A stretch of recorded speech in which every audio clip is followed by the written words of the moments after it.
This week as we start looking at class at addition, or so that's the fancy math word for how we combine or how we bring two numbers together and what that really means, there's a little game that I want you to play at home that will help you reinforce some of the concepts that we learn in class and really help you practice all these new math skills that you're going to have. Now, to play this game, you're going to need really only one thing, but depending on how far you want to take the game, because you could do a few variations to make it a little bit harder and take it a little bit further.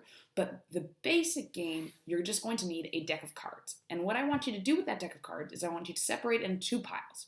One pile, you're going to keep all the numbers, so the ace, which will be the number 1, 2, 3, and 4. So you're going to have all the numbers, just ace, 2, 3, and 4. And the other pile will be all the other cards, and you can put that to the side. You don't need that for right now. If you don't have a deck of cards at home, you could make one yourself. So you could just use a regular piece of paper and write the numbers, the number. You could draw the ace for number 1, or you can just draw a number 1, the number 2, the number 3, and the number 4, so that you end up with your own homemade pile of cards. So you'll need a deck of cards.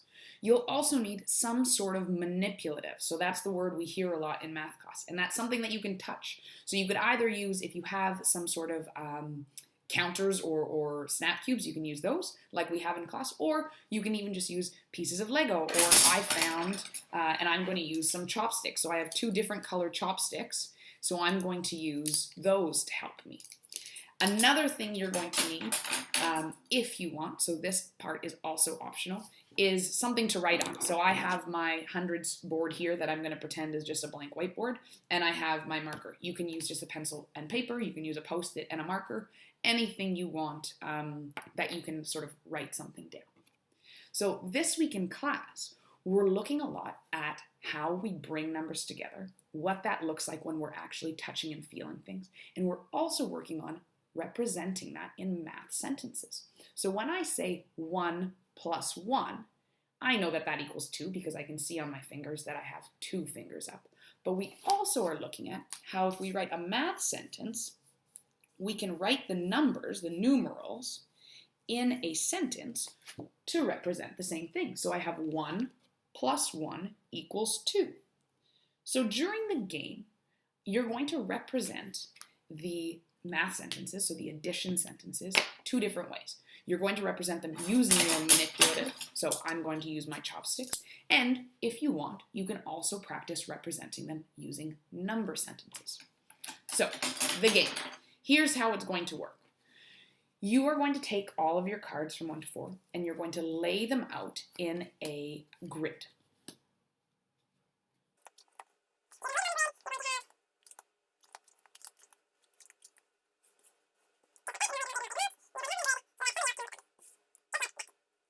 So the way the game works and why it's called I Spy is because you're going to have this grid that you just made, and you'll need a partner, or you'll need someone who's going to help you play the game. One person is going to be the sort of master of that game for that turn, and the other person will be trying to guess what the math sentence, what the number sentence was. So the first person is going to look at their grid, and they're going to say, I spy 2 numbers that equal something, a number. And the other person will have to try and look at the grid and figure out which cards they were looking at. So Ravi and I are going to show you an example. I spy with my little eye something that equals 4. So now my job as the guesser is to take what Ravi said. So he spied with his little eye something that equals the number 4. I have to look at his grid, and I've got to search and look around and use my fingers or my manipulatives if I need to help me, and try and think of which cards he was looking at where both of them together equaled the number 4. When I look at the grid that Ravi had in front of him, I notice that in the bottom corner there's a 3 and a 1. And I know that 3, if I count forward 1 time, or if I add 1 to the number 3, then I have 1, 2, 3, 4 all together. So I think that Ravi was looking at the 3 and the 1. Now, another really important part, because as mathematicians, which are people who do a lot of math, like you and like me and like Ravi, we need to prove our answers. So it's not enough to just say what we think. We have to say why We have to really prove to someone that we know what we're talking about. And that's where the manipulatives come in handy.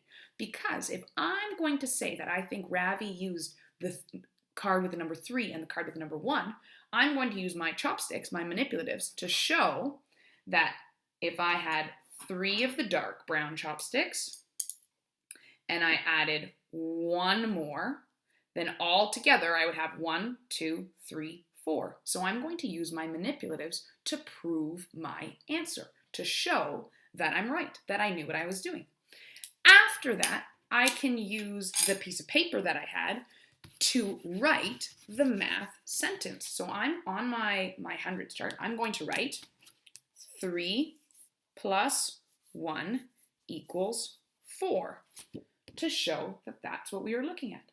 And then you can keep playing. You can either take turns being the person who spies or the person who's guessing, or you can have one partner always being the I spyer and the other partner always being the guesser. Up to you. If you want, you can make the grid smaller. You can make the grid bigger. You can start incorporating higher numbered cards into your game. And as we go on, you can even start putting subtraction. So you can start taking away numbers if that's where you're at. But it's up to you to choose what type of game you want to play with it. But start with the numbers 1, 2, 3, and 4. Add more numbers if you want. Make the grid smaller if you think that that's better. Have fun with it. See you later.